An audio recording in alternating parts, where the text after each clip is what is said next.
instruindo estas crianças, Senhor. Também somos gratos, Senhor, pelos dízimos e ofertas.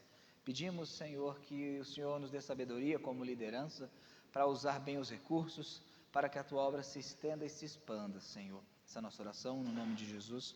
Amém. Amém. Pode ir lá, professora.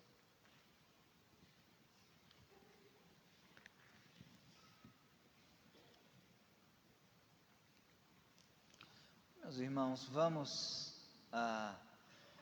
ficar em pé em reverência à palavra de Deus para a leitura do texto e vamos abrir em 2 Tessalonicenses, capítulo 2, versículos de 1 a 12, e hoje o tema é a volta de Jesus em Paulo, o homem do pecado.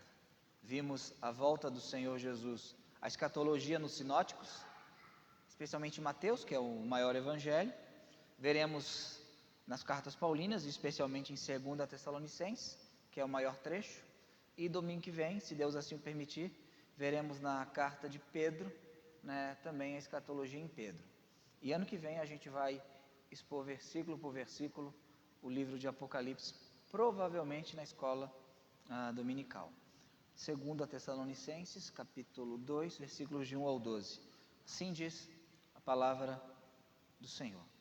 Ora, irmãos, rogamo-vos pela vinda de nosso Senhor Jesus Cristo e pela nossa reunião com Ele, que não vos movais facilmente do vosso entendimento, nem vos perturbeis, quer por espírito, quer por palavra, quer por epístola, como de nós, como se o dia de Cristo estivesse já perto. Ninguém de maneira alguma vos engane, porque não será assim sem que antes venha a apostasia e se manifeste o homem do pecado, o filho da perdição, o qual se opõe e se levanta contra tudo o que se chama Deus ou se adora, de sorte que se assentará como Deus no templo de Deus, querendo parecer Deus. Não vos lembrais de que estas coisas vos dizia quando ainda estava convosco? E agora vos sabeis o que o detém, para que ao seu próprio tempo seja manifestado, porque já o ministério da injustiça opera, somente há um que agora o retém, até que do meio seja tirado. E então será revelado o iníquo, a quem o Senhor desfará pelo espírito da sua boca e aniquilará pelo esplendor da sua vinda. A esse cuja vinda é segundo a eficácia de Satanás, com todo o poder e sinais e prodígios de mentira, e com todo o engano da injustiça para os que perecem, porque não receberam o amor da verdade para se salvarem. E por isso Deus enviará a operação do erro, para que creiam a mentira, para que sejam julgados todos os que não creram a verdade, antes tiveram prazer na injustiça. Vamos orar. Senhor Deus e Pai, nós te louvamos pela Tua palavra, e nós pedimos que Teu Espírito Santo possa falar ao nosso coração, possa nos dar segurança, certeza, tranquilidade em relação às coisas do porvir, Senhor, que não vivamos, Senhor, em especulações vãs, não vivamos, Senhor, em especulações sem sentido, mas que confiemos naquilo que a Tua palavra fala, que Teu Espírito Santo capacite a Tua igreja a ser vigilante e operante enquanto o Senhor Jesus não retorna. Também peço por mim, pedindo que tudo aquilo que eu falar nesta noite seja extraído do Teu texto sagrado. Essa é a minha oração, em nome de Jesus, amém. Podemos assentar. Peço só baixar um pouquinho o meu retorno, que eu estou me escutando 2 vezes. Aí eu estou igual aquela moça do sanduíche, de algum tempo atrás, Só baixar um pouquinho o meu retorno, eu agradeço, porque aí eu não me escuto 2 vezes. Obrigado.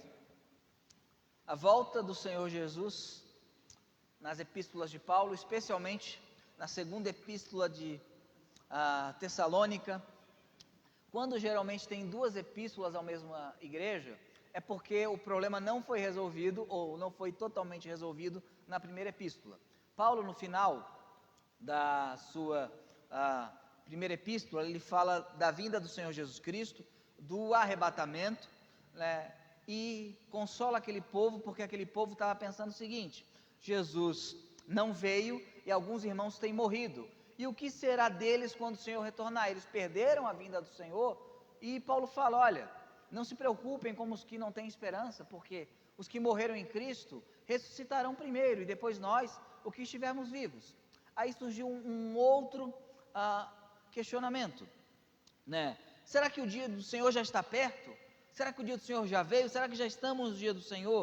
E por que isso ocorreu? Porque provavelmente no versículo 2 diz que há alguma pregação, né? O texto fala que ninguém mova eles do entendimento por espírito, por palavra, por epístola, como de nós, isto é, alguém profetizou que o dia do Senhor estava perto, ou alguém pregou por palavra, ou possivelmente até uma carta forjada do apóstolo Paulo, ou de qualquer apóstolo, dizendo que o dia do Senhor tinha chego ou estava muito perto.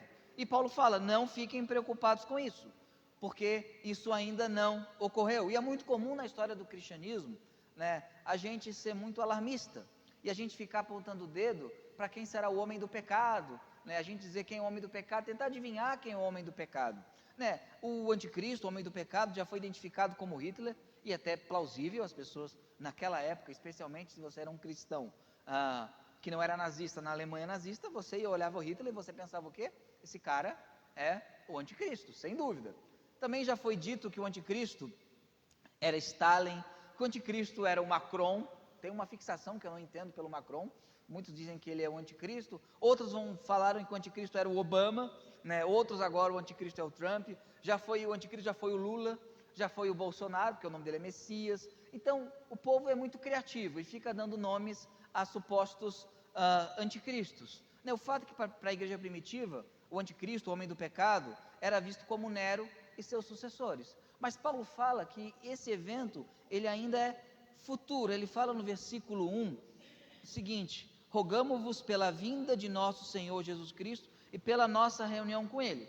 Então ele está falando aqui da porasia, da vinda de Jesus Cristo, do retorno do Senhor Jesus Cristo, da nossa reunião com Ele, do arrebatamento. Ele está falando quando o Senhor retornar, e quando Ele estiver aqui, a gente estará reunido com Ele. Mas ele diz que ainda tinha que acontecer algumas coisas, e ele começa então a falar de uma figura identificada como o homem do pecado. O versículo 3, né, fala que tem que se manifestar o homem do pecado. Talvez na sua tradução esteja o homem da iniquidade, só que 93,8% dos manuscritos trazem o homem do pecado. E quem é esse homem do pecado? Quem é essa pessoa escatológica que as escrituras falam? Alguns vão dizer que o homem do pecado, o homem da iniquidade, é um sistema. Embora sim exista um sistema, a expressão antropos indica que é uma pessoa. Claro que uma pessoa que faz parte de um sistema, mas é uma pessoa. Então, o homem do pecado não é um sistema abstrato, ele é uma pessoa, ele será uma pessoa, um ser humano, é isso que indica o termo grego. E a gente vai ver nesta noite sobre esse personagem, porque nós vimos na pregação passada, nós vimos sobre como estaria o mundo antes da volta do Senhor Jesus Cristo, vimos o princípio das dores, aquilo que é chamado posteriormente de grande tribulação após o princípio das dores, e a vinda do Senhor Jesus Cristo. Só que nesse meio termo existe aquilo que é comumente chamado de o período do homem do pecado. E nós vamos ver hoje o surgimento do homem do pecado, vamos ver o ministério do homem do pecado e veremos a derrota do homem do pecado, chamado por João de anticristo nas suas epístolas e chamado por João de a besta no livro de Apocalipse. E é isso que nós vamos ver essa noite. E a gente primeiro tem que esquecer especulação. A gente não foi chamado para ficar adivinhando quem é o anticristo. Quando o homem do pecado aparecer, você não vai ter dúvida, tenha certeza disso, né? Você vai saber quem é. Então, não vamos ficar acusando o coleguinha que a gente não concorda de anticristo, né? Ele ainda não surgiu. Aliás, eu escuto, desde que eu me converti, que o anticristo já nasceu, já deve estar velho então, né? Quando eu me converti, eu li um livro do Tim LaHaye. Alguém já leu algum livro do Tim LaHaye? Tim LaHaye é um autor dispensacionalista, né? Pré-tribulacionista, pré-milenista, e ele falava no livro dele, se não me engano, que o Saddam Hussein iria reconstruir a cidade da Babilônia. O que ocorreu? Saddam Hussein morreu. Eu tenho ali no meu gabinete o Novo Testamento comentado versículo por versículo do Norman Chaplin, é uma coisa gigante, né? Livros azuis, gigantescos. E ele fala ali nos seus comentários, que sem dúvida, comentando esse trecho, até o ano 2000 o anticristo aparecerá. E o que ocorreu? Então, não vamos fazer contas, nunca deu certo na história da igreja, né? Seitas surgiram fazendo contas, vamos ficar com aquilo que o texto diz. E a especulação a gente tenta não fazer. Então vamos ver o surgimento do homem do pecado, o versículos 3, o 6 e o 7, né? E esse homem do pecado virá com a apostasia, versículo 3, olha o que diz o versículo 3, ninguém de maneira alguma vos engane, porque não será assim, assim o quê? A vinda do Senhor Jesus e nossa reunião com Ele. Então, o arrebatamento, a vinda do Senhor Jesus Cristo, a segunda vinda, não será assim, sem que se manifeste, ou sem que venha antes a apostasia e se manifeste o homem do pecado, o filho da perdição. Então, a vinda do nosso Senhor Jesus Cristo, a nossa reunião com Ele do versículo 1, não acontecerá sem que primeiro venha a apostasia. Algumas pessoas tentam dizer que a apostasia aqui significa retirada. Apostasia, significa rebelião, significa divórcio, significa o abandono de alguma coisa. É isso que significa a palavra. Então, Paulo está dizendo o seguinte: não será assim sem que venha a rebelião. A expressão apostasia, no grego clássico e na literatura da época, indicava uma rebelião militar. O uso da raiz da palavra do Novo Testamento indica divórcio. Vocês apostataram de Moisés, divorciaram-se de Moisés. Então, é uma rebelião. Apostasia é uma rebelião. Agora, rebelião contra o quê? Contra Deus. Então, o homem do pecado não se manifestará sem que venha uma rebelião total e completa da sociedade contra Deus. Significa então que haverá então uma rebelião total e completa da sociedade contra Deus. Uma apostasia teológica, uma apostasia moral e uma rebelião cultural contra o Senhor Jesus. A ideia do texto é essa, que a moralidade, que a teologia e que a cultura serão contrárias ao Senhor. E a gente vê, pelo menos no Ocidente, isso caminhando. Quer ver uma coisa interessante? Em que ano nós estamos? 2025 de quê? Depois de Cristo. Já é um encurtamento. Porque estamos no ano da graça de nosso Senhor Jesus Cristo 2025. Era assim que se falava. Depois ficou 2025 depois de Cristo. Agora, na academia e nas relações entre países, é 2025 da era comum. Da era comum. Aí eu pergunto, tá, mas o que marcou essa era comum? O que é o marco da era comum? O que faz essa era comum ter 2025 anos? É Cristo. Mas eles retiraram a ideia de 2025 depois de Cristo. Por quê? Porque temos que ser laicos. E temos que esquecer aquele que modificou o calendário e que separou antes e depois dele.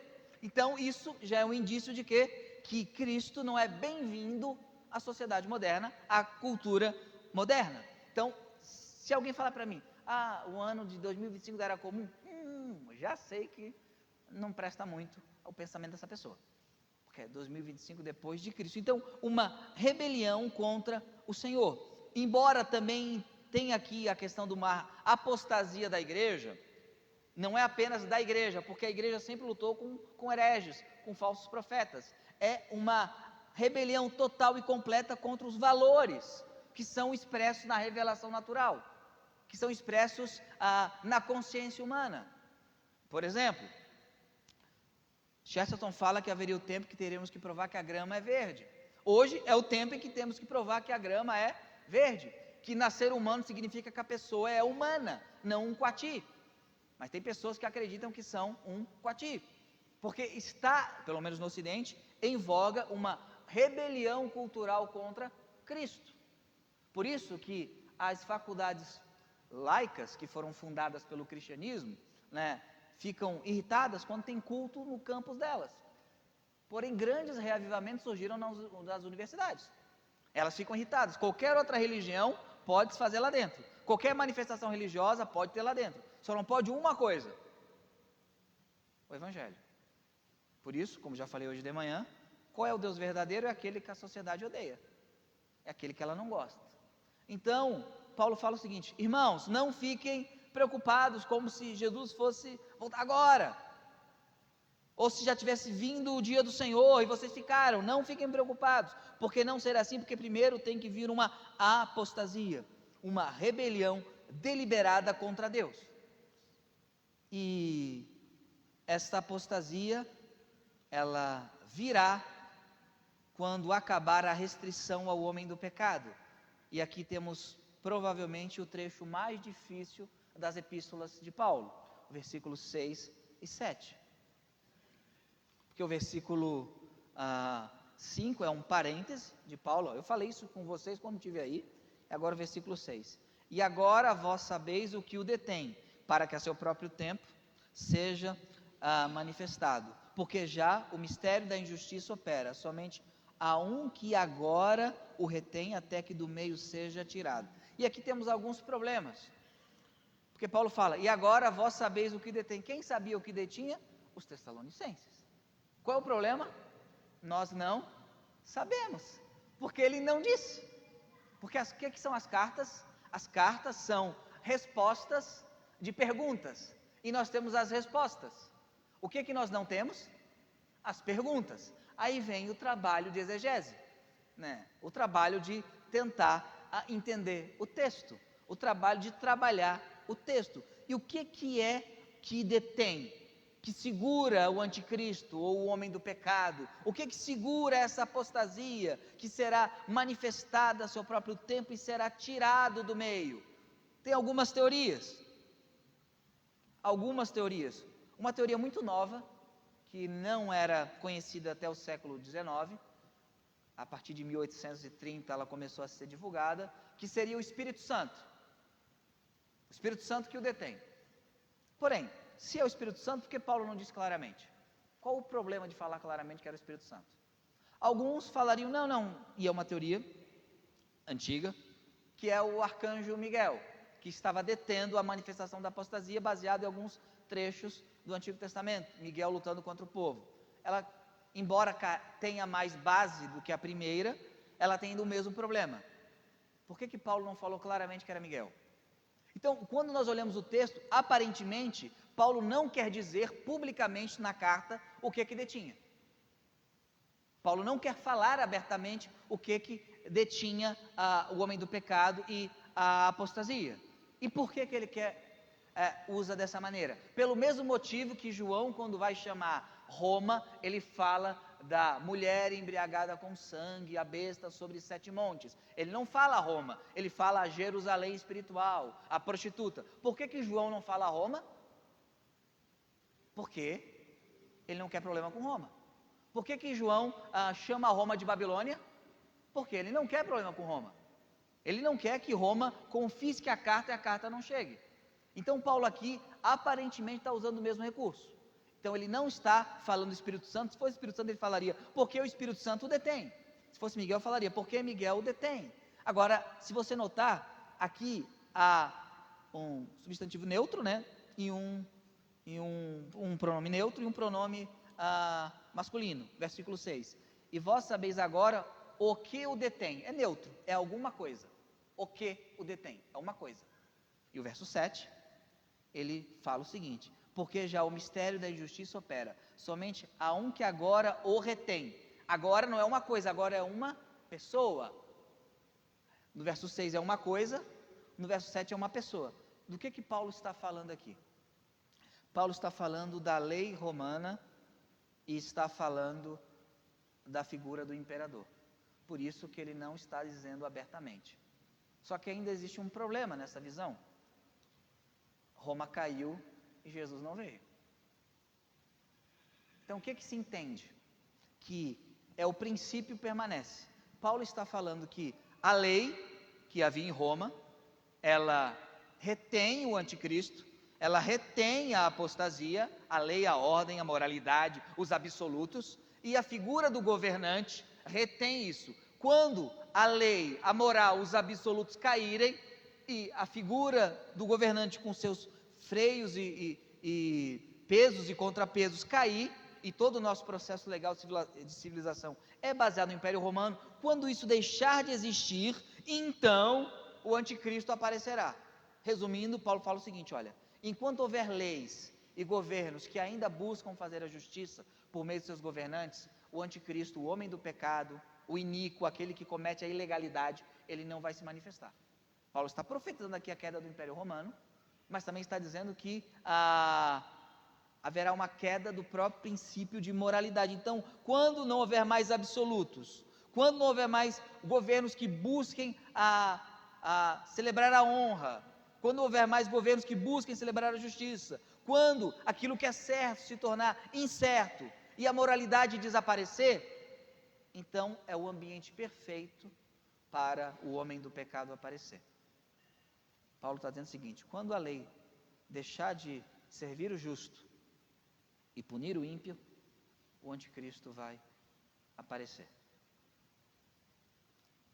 A gente olha ao nosso redor e a gente chega a uma conclusão que, a menos que hajam retrocessos de civilização, a coisa está se aproximando, a coisa está esquentando. Então, basicamente, é isso que o apóstolo Paulo está dizendo, olha, quando aquilo que o detém, a lei, e aquele que o detém, o governo ou o governante, na figura do imperador, de todos os governantes e dos magistrados, caírem e tiverem só ímpios, iníquos, então a rebelião deliberada contra Cristo vai acontecer, porque os valores absolutos cairão, porque cada um tem sua verdade, cada um tem o eu acho, cada um tem sua opinião, cada um tem seu ponto de vista, cada um tem a sua forma de ver o mundo.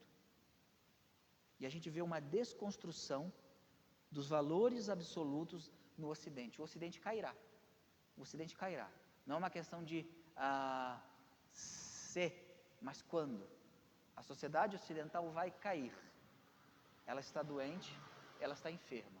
E ela não vai aguentar. Ela não vai subsistir.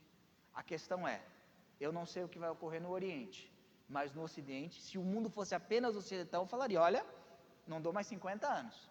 Mas como o mundo não é apenas ocidental, eu não posso marcar datas. Então, Paulo diz o seguinte, olha, o homem do pecado surgirá quando vir uma rebelião deliberada contra Cristo, contra a lei de Cristo, contra os valores de Cristo, e quando o governo, a lei, for retirada. Então, aquele homem que fará tudo de acordo com o seu poder, ele vai poder exercer. Porque não há como você governar de maneira absolutista em um sistema que tem pesos e contrapesos. Não há como. Não há como assim o fazer. Algumas pessoas realmente tentaram na história. Nós tivemos protótipos de homens do pecado, de anticristos. Um que eu já falei aqui foi Hitler. Hitler governou sem peso e contrapeso. Ele governou de acordo com o seu próprio desejo, com a sua própria opinião. Para Hitler era moral queimar pessoas. Para Hitler era moral matar pessoas. Para ele era moral. Ele se comportou como um Deus. Então o anticristo, o grande anticristo, ou o último anticristo, porque muitos anticristos já surgiram, ele precisa que haja uma rebelião primeiro da sociedade, contra os valores de Deus. E quando a sociedade se rebelar contra Deus, a sociedade vai aplaudir quando os valores morais caírem e a lei cair. Ela vai aplaudir. Por isso que eu falo, se o crente tem vergonha de Jesus no Instagram, ele vai estar na passeata com a camisa do anticristo. Vai estar lá aplaudindo ele, e abraçando ele, né? Ele vai fazer isso. Roma caiu, outros governos caíram, né? Mas o sistema de lei e ordem continuou. E o verso 7 fala que, porque já o mistério da injustiça opera. Então, desde aquela época já havia essa operação. Por exemplo, Nero, César Nero, 666, aquela coisa toda.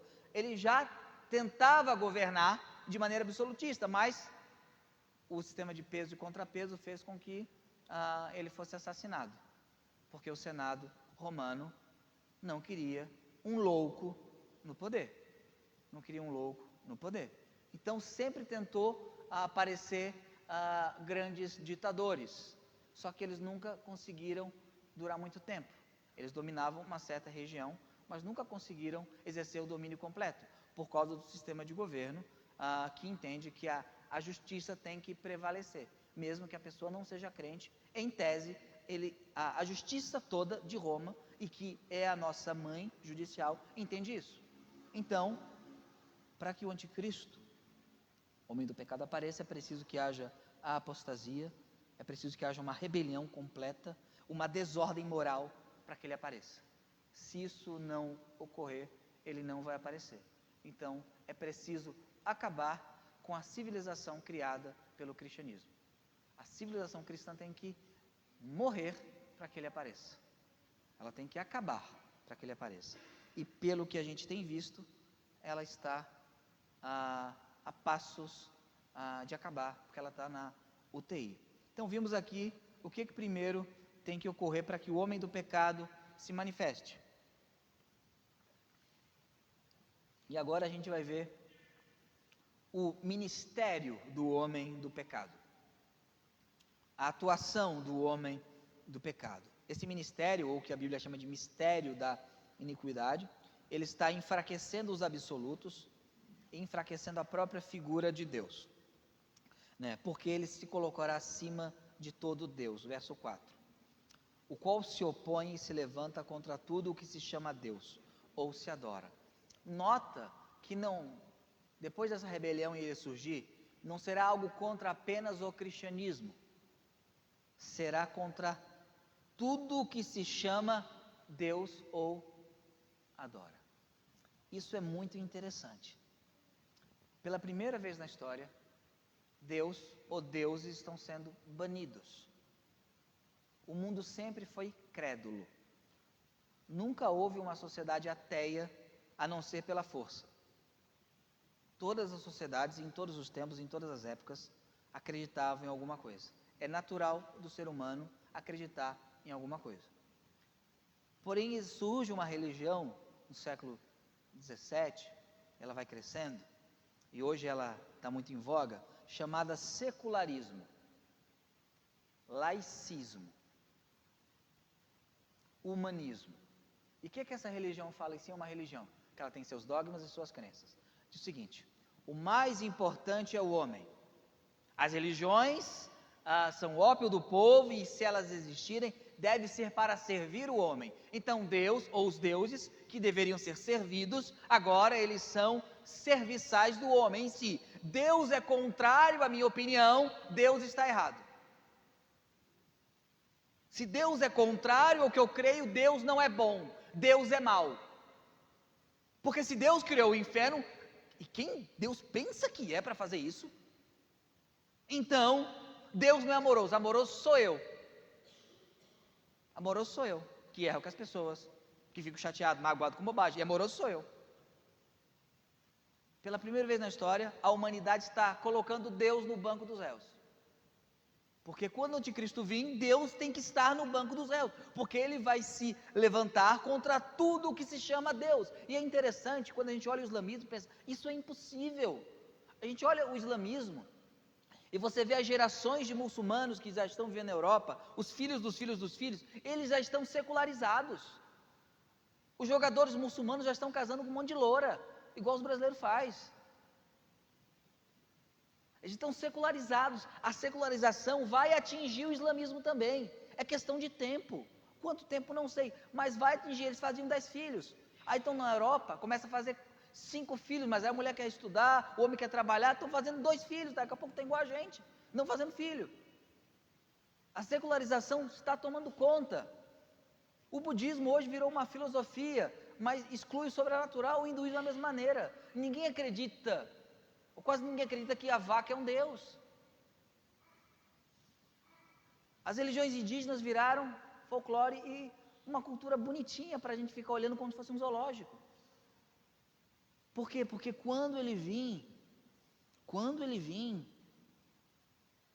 ele vai dar o golpe de misericórdia na crença de Deus.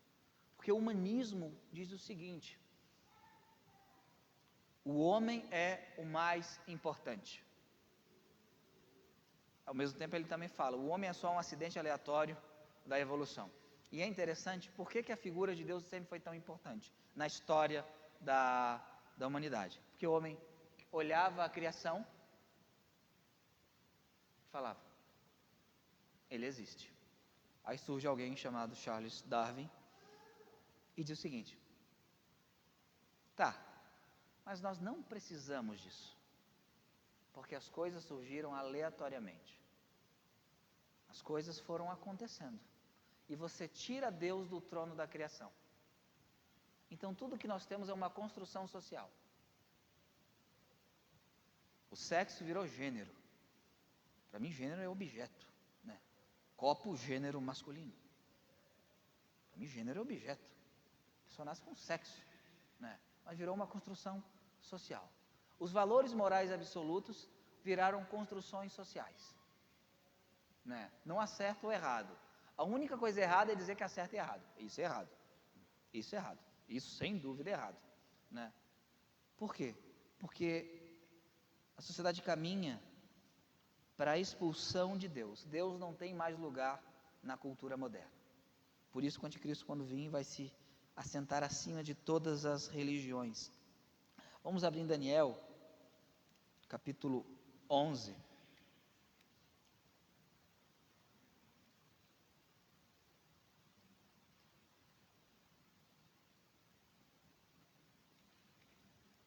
As universidades surgiram, universidade, unir a diversidade, na intenção de unir todas as ciências para entender como Deus criou o mundo.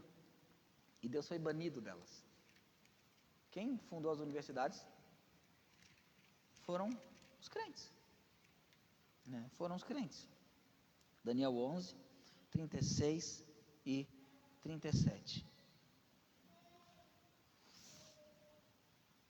Até o verso 35, provavelmente está falando de Antíoco Epifano. Antíoco Epifano foi um protótipo de anticristo, um Hitlerzinho da época, né? Significa Deus manifesto. Ele se auto-intitulou de Deus manifesto, né? Quem é o Deus manifesto? Quem é o Deus que fez carne? Jesus Cristo. Então, antes de Cristo vir, ele se auto-intitulou de Deus manifesto, né? E a gente pensa, nossa, que cara metido, né? Mas hoje o pessoal, eu sou Deus, o meu eu é Deus, é a mesma coisa. Versículo 36, diz o seguinte: e este rei fará conforme a sua vontade, e levantar-se-á, e engrandecer-se-á sobre todo Deus, e contra o Deus dos deuses falará coisas espantosas. Olha que interessante, ele vai se colocar contra todo Deus, mas tem um Deus que ele vai odiar. Ele não vai crer em nenhum Deus. Allah, legal, é cultural, Vishnu é cultural, Thor é cultural, são mitologias, mas tem um que é subversivo, tem um que é extirpado, que não pode ser tolerado. E contra o Deus dos deuses falará coisas espantosas. E será próspero, até que a ira se complete, porque aquilo que está determinado será feito. E não terá respeito ao Deus de seus pais. Aqui você tem uma questão de tradução. No texto hebraico é Elohim. A Septuaginta traduz por Theos, no singular, né? E as traduções clássicas traduzem por Theos, no singular. E eu entendo que é a melhor tradução, o que significa que provavelmente este rei vai vir ou do cristianismo ou do judaísmo, porque ele não vai respeitar o Deus de seus pais, nem terá respeito ao amor das mulheres. Aqui também outro problema de questão de tradução. O que é o amor das mulheres? Ele não gostará de mulher, ou ele não vai amar os deuses que as mulheres amam. Mas no versículo anterior, né, já fala que ele não vai respeitar os outros deuses. Então, nós não, mas eu sei uma coisa: o movimento feminista conseguiu a proeza de colocar o homem para disputar com elas em esporte feminino. Parabéns. Parabéns. Olha, parabéns para as feministas. Conseguiram, isso aqui tem nada a ver com política, tem a ver com cosmovisão cristã. Conseguiram coisificar a mulher. Agora não é mais grávida, é pessoa gestante. Parabéns para vocês. Se tem alguma feminista aqui, parabéns. Olha, serviço muito bem feito, né? Serviço muito bem feito. Então ele não terá respeito ao amor das mulheres, nem a Deus algum, porque sobre tudo se engrandecerá. Mas em seu lugar honrará a um Deus das forças, a um Deus a quem os seus pais não conheceram, e honrará com ouro, com prata, com pedras preciosas e com coisas agradáveis. e com o auxílio de um Deus estranho, a gente sabe que Deus é esse, né? E o texto continua. Aparentemente o Deus das forças, das fortalezas, ele será um poderio bélico, ele vai garantir a força e a adoração por meio militar. Então esse Deus, ele não vai respeitar nenhum Deus, mas tem um Deus que ele vai odiar, o Deus de seus pais. Ele vai odiar esse Deus. Então esse é o ministério dele, se colocará acima de todo Deus. Gente, veja bem, eu sou Deus. Aí você pensa, pastor, nunca que esta sociedade culta vai acreditar que um cara é Deus. Gente, a sociedade culta, os universitários acreditam em energia de cristais. Se apertar mais um pouquinho, eles viram Jedis. Eles acreditam em energia de cristal. Eles acreditam em signos, eles acreditam nisso, só não acreditam na Bíblia, né? Eu não creio na Bíblia porque é um livro escrito por homens, ainda bem, imagine se fosse escrito por chimpanzés, ninguém acredita mesmo, mas vai lá e compra livro da Zilda Gasparetto, escrito pelo espírito de Lúcio. É assim que funciona, eles vão acreditar.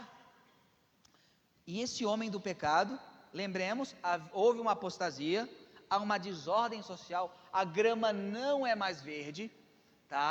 Porque isso é preconceito contra quem é daltônico, e eu sou um pouco, é preconceito, então não podemos falar que a grama é verde, não pode ter mais dia dos pais, não pode ter mais dia, o mundo não é mais preto no branco, agora é cinza, e ele surge, ele vai se colocar acima de qualquer religião, porque a religião mais importante é o homem é a religião mais importante.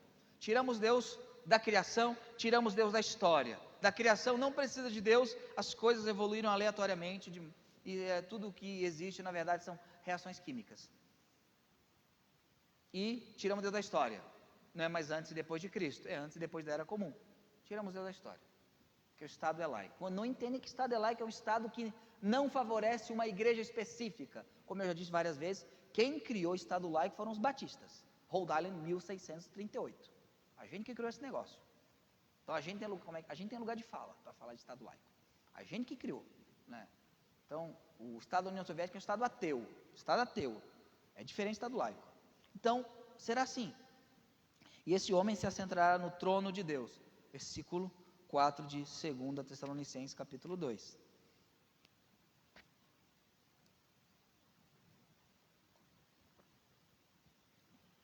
Obviamente Paulo está fazendo a leitura de Daniel, o qual se opõe e se levanta contra tudo que se chama Deus ou se adora, de sorte que se assentará como Deus no templo de Deus, querendo parecer Deus. Então ele vai querer parecer Deus. Vamos abrir ali, porque ele é um imitão, né? Em 1 Timóteo, capítulo 3, versículo 16. Diz o seguinte: e sem dúvida alguma, grande é o mistério da piedade, Deus se manifestou em carne. Talvez a sua tradução coloque aquele, no grego, theos e hos, a diferença é um tracinho no teta, aí 2% dos manuscritos tem aquele, né, hos, e 98% tem theos, que é a tradução, que é na verdade a leitura correta. Então, Deus se manifestou em carne. Antíoco Epifano, Deus manifesto. O anticristo vai querer se parecer com quem? Com Deus. Ele fala como um cordeiro, mas ele não é um cordeiro. Ele vai querer parecer. E acho bem interessante quando eu vejo pessoas que não se importam com a Bíblia, não se importam com as Escrituras, não se importam com o cristianismo, querem falar do amor de Jesus. Eles querem parecer cristão, mas são tudo menos cristãos. São tudo menos cristãos. Quer dizer, como o cristão tem que andar? O que o cristão tem que aprovar? Porque eles querem se parecer, sem o compromisso. E esse homem do pecado, ele vai se assentar no templo de Deus. E aqui a gente tem, obrigatoriamente, tem que colocar algumas teorias, e nenhuma delas pode ser comprovada, porque ele ainda não chegou. Alguns vão dizer o seguinte: ele vai se assentar no templo em Jerusalém. Mas tem um problema, aqui fala templo de Deus. Se o templo for reconstruído por ele mesmo, não seria o templo de Deus, correto? Que ele que reconstruiria, o templo acabou. Mas é até possível que na sua mania de grandeza ele queira realmente se assentar em algum lugar em Jerusalém. Porém, a ideia de templo de Deus no Novo Testamento é o coração humano. Em todo o Novo Testamento, o templo de Deus, quem é o templo de Deus no Novo Testamento? O coração, a igreja. Ele quer o coração da humanidade. É mais se assentar em um local específico. Pode até ser que ele faça isso. É até possível, como símbolo. Mas o templo de Deus, ele quer se assentar no coração humano. Ele quer que o homem o adore. Porque ele é o enviado daquele que disse que colocarei meu trono acima nos céus. Ele continua querendo fazer isso. Ele continua querendo fazer isso. Desde que Deus disse haja luz, ele continua querendo fazer isso. Então ele será adorado pela igreja apóstata, ele será adorado pelo mundo. Ele será adorado como Deus. Como Deus. Ele vai ser adorado no coração humano. Ali em Daniel, capítulo 11, novamente, lembremos que Paulo está interpretando Daniel. E a melhor maneira de você interpretar a Bíblia pela Bíblia, então, não vamos a vãs especulações. Se você viu a novela da Record, por favor, esqueça, porque sobre o Apocalipse, esqueça, é legal, achei bem divertida, achei bem legal, o cara parecia um X-Men, bem legal, mas a gente não aprende teologia nem no The Chosen, nem em novela da Record, nem deixá-los para trás. Tem coisas boas? Tem, mas nós não aprendemos teologia assim. Não é ali que a gente tem que aprender teologia, né? Ali em Daniel capítulo 11, versículo 31 ao 35, falando de Antíoco Epifano, né? Diz o seguinte: e braços serão colocados sobre ele, que profanarão o santuário e a fortaleza, e tirarão o sacrifício contínuo, estabelecendo a abominação desoladora. E os violadores da aliança, ele com lisonjas perverterá, mas o povo que conhece seu Deus se tornará forte e fará proezas. E os entendidos entre o povo ensinarão a muitos, todavia cairão pela espada e pelo fogo e pelo cativeiro e pelo roubo por muitos dias. E caindo eles serão ajudados com um pequeno socorro, mas muitos se juntarão a eles com lisonjas. E alguns dos entendidos cairão para serem provados, purificados, embranquecidos até o fim do tempo, porque será ainda para o tempo determinado. O que o texto está dizendo? Está dizendo o que Antíoco Epifano faria. E aqui, lembra o efeito telescópio que a gente viu no domingo passado? Que a destruição de Jerusalém, ela aponta para algo maior, a tribulação judaica aponta para uma tribulação maior. Aqui Antíoco Epifano estava apontando para algo maior. Da mesma maneira que aqui judeus se venderam com lisonjas e adoraram Antíoco Epifano, da mesma maneira acontecerá com o anticristo, o homem do pecado. E é interessante que o que o Antíoco Epifano fez? E aqui chama de abominação desoladora. Ele não sentou no trono de Jerusalém, ele fez algo hediondo. Ele pegou suínos e mandou sacrificar no Santo dos Santos. Ele sacrificou porcos no Santo dos Santos. Ele fez isso. Aí, nesse efeito telescópio, a outra abominação desoladora é quando Tito destrói o templo no ano 70. E a próxima abominação desoladora será quando o homem do pecado tiver o coração da humanidade. É isso que vai ocorrer. É uma repetição de protótipos de anticristo até chegar o grande e o maior de todos eles. Ali em Daniel 12, versículo 11 e 12, nós temos aqui um trecho sobre o anticristo. Aqui você tem que ler na luz do Novo Testamento. E desde o tempo que o sacrifício contínuo for tirado e posta a abominação desoladora, haverá 1290 dias, bem-aventurado o que espera e chega até 1335 dias. Alguns pontos aqui. Primeiro, pare de tentar contar. Quando a Bíblia dá dias, tempo, significa que é período determinado. Ok? Quando a eternidade é pelos séculos dos séculos. Então, para de tentar contar. Aqui é um hebraísmo que significa que a ação desse homem será limitada. Não será eterna. Agora, quando fala que ele vai tirar o sacrifício contínuo, for tirado, ele vai proibir o sacrifício contínuo, Hebreus fala que o sacrifício a Deus são frutos de lábios agradecidos, lábios gratos. O que esse homem vai proibir? Vai proibir a adoração ao Deus vivo. Assim como Daniel não podia orar, esse homem vai proibir os sacrifícios de lábios gratos. Porque o templo não mais existe, e o livro de Hebreus fala que Deus acabou com a questão de sacrifício no templo. Acabou, não tem mais. Agora, no Novo Testamento, o sacrifício é a nossa vida e lábios agradecidos, orações ao Senhor. Será proibido. Pastor, nunca que isso vai acontecer. 2 anos atrás ou 3 anos atrás, uma irmã estava na frente de uma clínica de aborto, em silêncio, orando para aquela clínica de assassinato de bebês no ventre fechasse. E quem é favorável ao aborto é favorável ao assassinato de bebês no ventre. Ela estava orando, pedindo que fechasse. Sabe o que ocorreu com essa irmã? Ela foi presa. Ela foi presa, porque estava orando em silêncio na frente de uma clínica de aborto. Foi presa. Você acha realmente que isso daqui é impossível de acontecer? Ela foi presa. Gente, a grama não é mais verde. A partir do momento que 2 mais 2 é 5, porque o 5 se identifica com 4, não existe mais nada impossível. Mas nada impossível. Então, o anticristo, ele vai ser adorado, ele vai se apresentar como Deus. Ele vai dizer que ele é Deus. Afinal, o homem é Deus, o homem é divino. Não essa coisa medieval de religião com dogmas e absolutos, porque eu tenho a minha espiritualidade, isto é, eu creio naquele que quer e não tem nenhuma autoridade sobre mim. Eu tenho a minha espiritualidade, tenho a minha forma de adorar. Nadab e Abiú também tinha uma forma dele de adorar, né? Que eu sou semelhante a Deus, eu sou um Deus. Foi isso que a serpente disse, né, no Éden.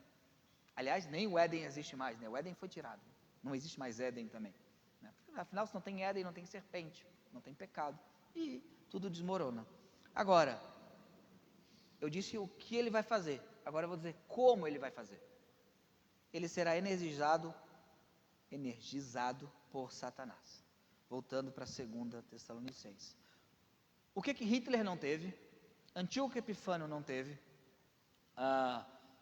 Nero não teve, Stalin não teve, o homem do pecado vai ter. A atuação poderosa de Satanás. O que o pai foi para o filho, Satanás será para o homem do pecado. Aliás, é uma trindade satânica: o dragão, a besta e o falso profeta. É a trindade satânica, porque ele copia, ele quer ser igual. Ele tem a sua igreja, a mulher embriagada com o sangue dos santos, a mulher embriagada com as prostituições. Satanás tem a sua igreja. A gente viu ali o Salmo 1, o Salmo 1, que a gente leu no início, é chamado de Salmo introdutório do Saltério, porque tudo você entende a partir do Salmo 1, porque o Salmo 1 fala que tem 2 congregações, a do justo e a dos ímpios, e todo o Salmo é baseado nisso, a congregação do justo, a igreja do justo e a igreja do ímpio. E Satanás tem a sua igreja,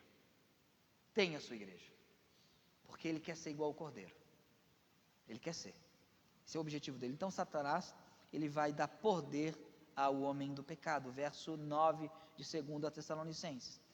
A esse cuja vinda é segundo a eficácia de Satanás com todo o poder e sinais e prodígios de mentira. Entenda uma coisa: os crentes não vão ser enganados por causa do Espírito Santo que habita neles. Agora, Satanás enganou 1/3 dos anjos, ele come o ímpio no café da manhã. Não tem possibilidade de que alguém sem o Espírito Santo não seja enganado por Satanás. Ele enganou 1/3 dos anjos. Ele conseguiu, até hoje eu acho isso incrível, ele conseguiu uma rebelião contra o ser onipotente. É tipo alguém falar para mim: Rui, vamos lá bater no super-homem? Fala: não vou fazer isso, está louco, é o super-homem. E ainda assim eu teria mais chance. Ele conseguiu fazer uma rebelião contra o ser onipotente. É incrível isso. E o texto continua: com todo engano da injustiça para os que perecem, porque não receberam o amor da verdade para se salvarem. Aqui a expressão com todo poder, sinais e prodígios de mentira, são as mesmas palavras usadas no ministério de Jesus, né? Poder, dunamei, sinais, semeios, e prodígios, terazim. O primeiro, o poder, fala da operação em si, da energia que estará sobre o anticristo. O segundo fala o significado. Cada operação do anticristo, né? Cada milagre do anticristo é um sinal que ele deve ser adorado. E o prodígio de mentira fala do resultado, e que talvez seja um grande teatro. Talvez ele faça alguns sinais, como os magos do Egito fizeram, mas ele obviamente tem um poder limitado. E quando ele tiver que fazer mais do que o poder limitado dele permite, obviamente ele vai usar do engano e da mentira. Então o anticristo será um milagreiro. Aí eu vejo, gente, a confissão positiva, o triunfalismo, o sentimentalismo. Aí eu vejo, gente, pastor nunca vai ocorrer. Gente, os crentes acreditaram que um menino de 12 anos é profeta. As pessoas dão oferta. Eles acreditaram, eles convidam. Acreditaram que alguém fica repetindo meia dúzia de palavras é um dom do Espírito Santo, do The King of the Power. Acreditaram nisso. Gente, quem aqui conhece o Henrique Cristo? Tem gente que segue o Henrique Cristo. Olha que ele não tem nenhum poder de Satanás. Satanás fala, tem nada a ver com esse homem não. Tem nada a ver com ele, isso aí é coisa dele. Não fui eu não. Satanás vai vir e vai energizar esse homem. Se você vê pessoas possessas, caminham em cima de brasas. São fortes. Você vê em religiões orientais a quantidade de manifestações incríveis que deixariam milagreiros ocidentais que dizem que tem dom disso, daquilo, no chinelo. Você verá coisas incríveis, porque Satanás dará poder ao anticristo. Só tem uma maneira de você evitar isso: sendo crente, porque o Senhor te protege. Porque o Senhor te protege. Como eu disse, não tem neutralidade, a sociedade não é neutra, faculdade não é neutra. Artigo científico é feito por pecador, e pecador tem tendência ao pecado, enxerga o mundo de maneira pecaminosa. Ninguém é neutro. Não estou tendo para jogar todo o base de conhecimento fora, não sou idiota. Conhecimento é uma dádiva de Deus, toda a verdade procede de Deus. Mas não existe neutralidade em nada. Eu não sou neutro, eu seria um péssimo professor. Professor de história, por que a religião dos vikings acabou? Porque eles eram falsos deuses. Eu seria demitido, né? Seria um péssimo professor de história, eu não seria neutro, não sou neutro, né? Não sou neutro, então não há neutralidade. E por fim, a gente viu o ministério do anticristo. Pastor, mas não tem tantos detalhes. Sim, porque a gente não tem que ficar especulando. Ele vai ser adorado como Deus, ele vai agir como Deus, e ele terá o poder de Satanás atrás dele. Então quando você vê alguém assim, parecido com uma rebelião generalizada, um ódio em todas as nações pela igreja, alguém que falará contra Deus, né? Porque ainda há uma restrição, porque as pessoas, elas não querem seguir Jesus, não amam Jesus, mas ainda tem um certo medo de falar contra Jesus, ainda, e nem todos. É só ver nos carnavais aí o que ocorre com símbolos religiosos. Mas a gente agora vai ver a derrota do homem do pecado. Esse homem do pecado que vai ser adorado como Deus por quase toda uma sociedade, menos os cristãos genuínos, ou aqueles que se converterem no processo. Esse homem do pecado que será um grande agente militar, esse homem do pecado que vai colocar o mundo de joelhos, será tornado inútil. Inútil. Absolutamente inútil. Versículo 8. Então será revelado o iníquo, aquele que não tem lei, aquele que não gosta da lei, a quem o Senhor desfará pelo Espírito da sua boca. Algumas traduções colocam que ele matará, só que a palavra desfará, eu ia ler aqui, mas eu não entendi a minha letra, devia ter escrito em português, não escrevi, e o meu grego está pior que o meu português. Ela significa não morto, mas totalmente derrotado. Porque abram lá em Apocalipse 19, 20, então algumas traduções colocam que ele matará o anticristo, homem do pecado, pelo sopro da sua boca, mas não é a melhor tradução para o texto, né? Apocalipse 19, 20, por um motivo simples. Apocalipse 19, 20. Diz o seguinte: e a besta foi presa, e com ela o falso profeta, que diante dela fizera os sinais, com que enganou os que receberam o sinal da besta e adoraram a sua imagem. Esses dois foram lançados o quê? Vivos no lago de fogo que arde com enxofre. Então ele não será morto, ele terá o privilégio de não morrer, vai ser lançado vivo. Então o Senhor desfará, isto é, o Senhor vai tornar inoperante. No momento que Jesus vir para derrotá-lo, ele perderá todo o seu poder,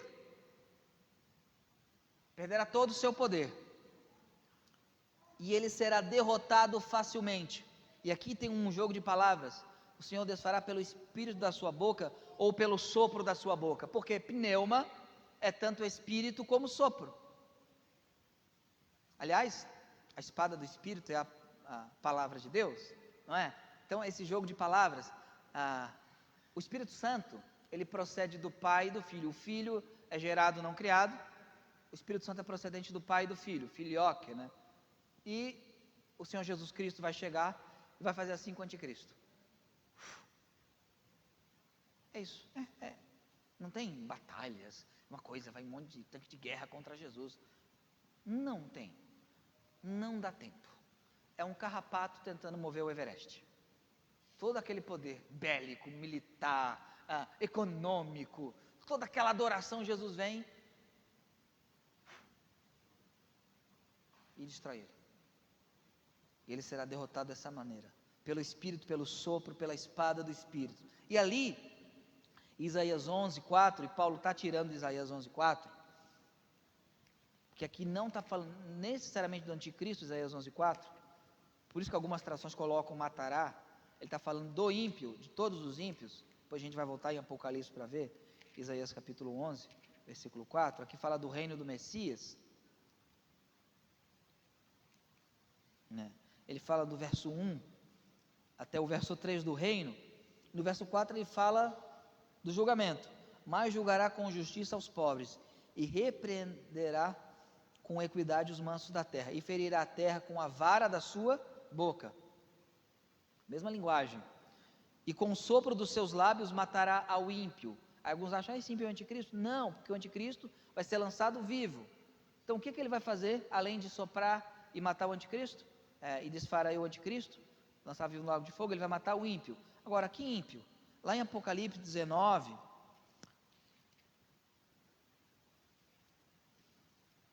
Novo Testamento, eu vou ler o verso,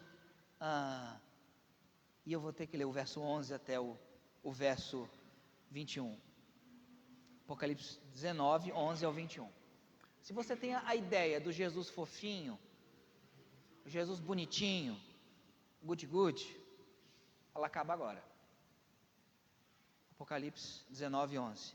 E vi o céu aberto, e eis que um cavalo branco, e o que estava sentado sobre ele chama-se Fiel e Verdadeiro. O anticristo é de acordo com o engano, com a mentira. Jesus é fiel e verdadeiro, e julga e peleja com justiça. Se você acha que não tem moral absoluta, cuidado, Jesus discorda de você. E os seus olhos eram como chamas de fogo. Ele penetra tudo, como o fogo faz. E sobre a sua cabeça havia muitos diademas, e tinha um nome escrito que ninguém sabia senão ele, isto é, a essência completa do que Deus é, só Deus conhece. Estava vestido de uma veste tingida em sangue, e o nome pelo qual se chama é a Palavra de Deus. E no princípio era o Verbo, e o Verbo se fez carne. Ele estava com Deus, ele era Deus. E seguiam-no os exércitos no céu em cavalos brancos. Que cena linda! A igreja vindo com o Senhor em cavalos brancos, e vestidos de linho fino, branco e puro, as roupas da justificação pela fé. E da sua boca saiu uma aguda espada. Olha o Jesus fofinho: para ferir com ela as nações, e as regerá com vara de ferro. E ele mesmo é que pisa o lagar do vinho do furor e da ira do Deus Todo-Poderoso. A imagem descrita em Apocalipse de Jesus vindo contra o anticristo e contra todos os seguidores de Cristo é Jesus os pisando e os esmagando. Eu sou inteligente, eu não quero ficar lá no anticristo não. O lagar do vinho, do furor e da ira, o Jesus do Novo Testamento, o Jesus fofinho, vai pisar as nações e ferir as nações com a espada que sai da sua boca.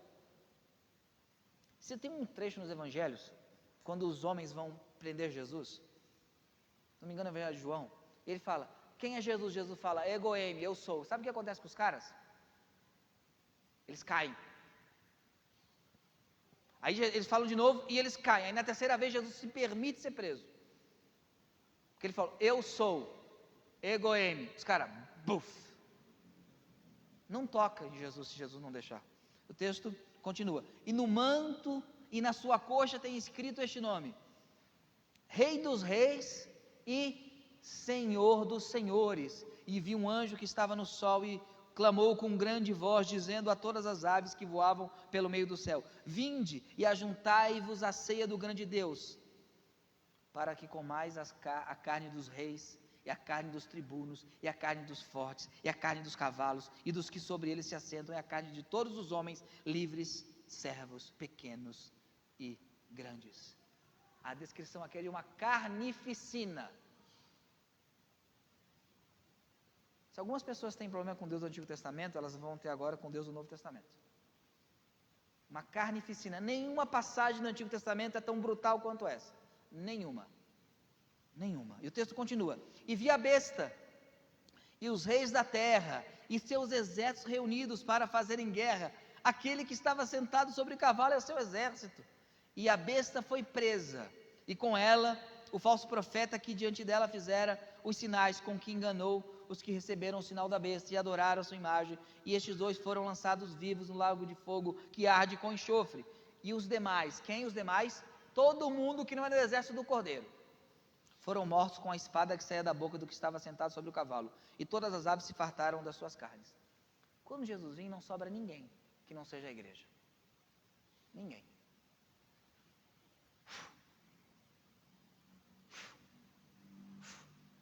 E a espada corta e vai dizimando, só para depois eles ressuscitarem com corpos para a vergonha, para sofrerem eternamente.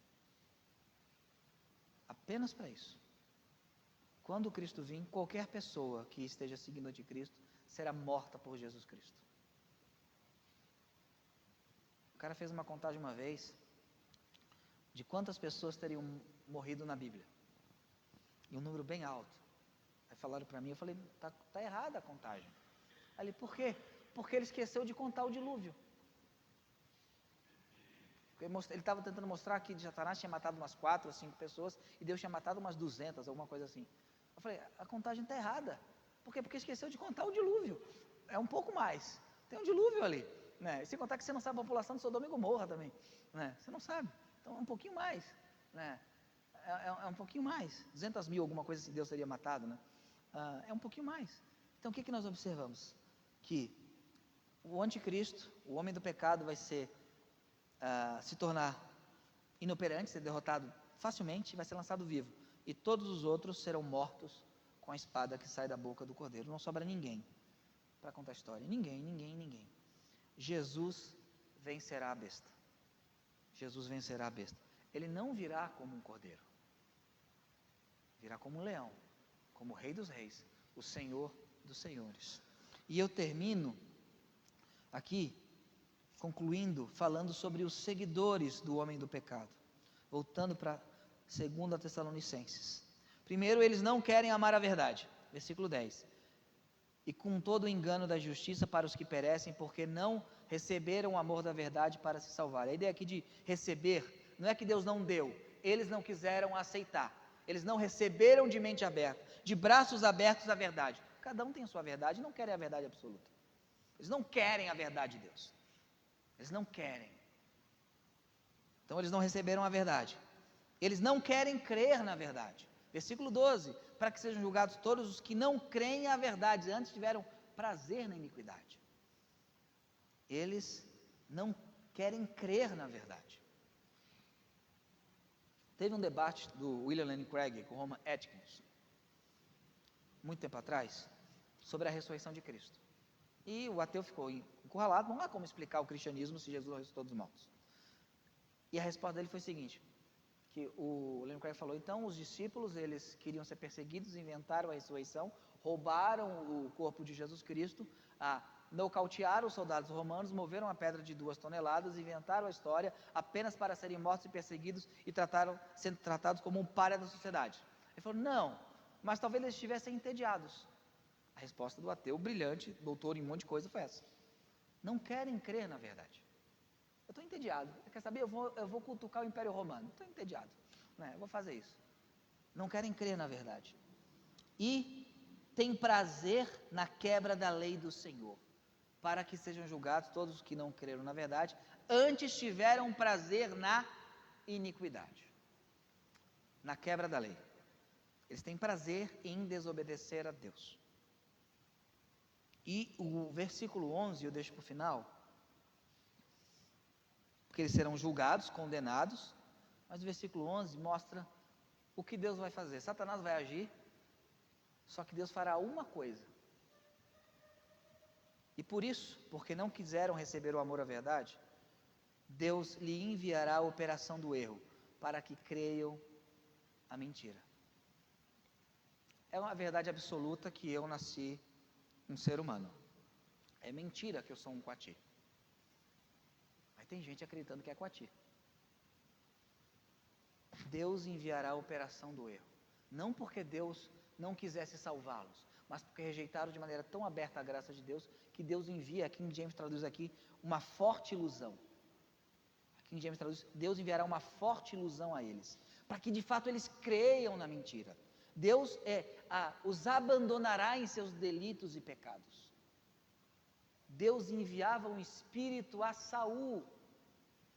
Quando Acabe vai consultar profetas, e, se não me engano, Josafá fala: não tem nenhum profeta do Senhor aqui para a gente consultar. Ele chama o profeta do Senhor, o homem de Deus, e o homem de Deus fala: não, vai dar tudo certo, você vai vencer. Aí Acabe fala: você está me enganando, você nunca profetizou nada de bem ao meu respeito. Por que você então está indo contra aquilo que você sempre falou? Porque os profetas falsos falaram que eles iam vencer a guerra.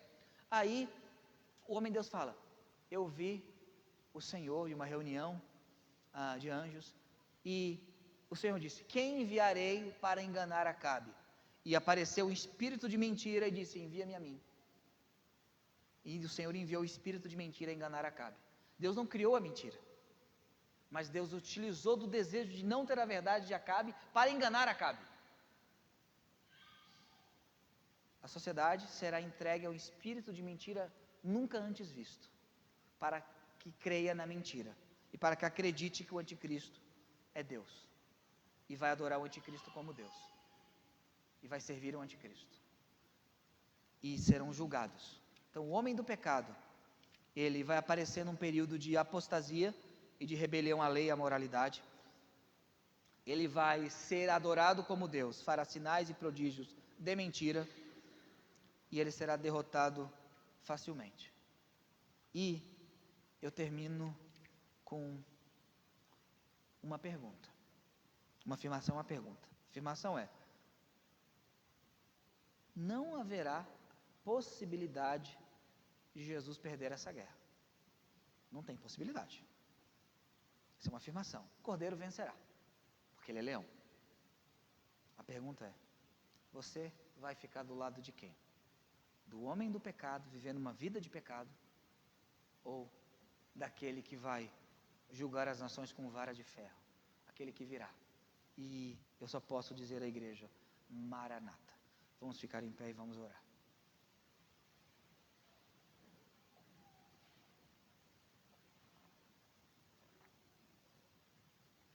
Senhor Deus e Pai, nós humildemente, Deus, reconhecemos que não sabemos todos os detalhes daquilo que acontecerá, Senhor, mas sabemos algumas diretrizes que o Senhor nos deu. Que o assunto de escatologia da volta de Cristo não seja para nos deixar curiosos, e sim para nos deixar piedosos, Senhor. Deus, perdemos tanto tempo com bobagens, com distrações, quando na verdade deveríamos estar prontos e vigilantes para a Tua vinda, Senhor. Deus, vemos esse espírito de mentira, essa forte ilusão, atuando de maneira forte, esse mistério da iniquidade já atuando no mundo, atuando dentro daquilo que se chama igreja, e vemos que isso tem crescido em todas as áreas, Senhor.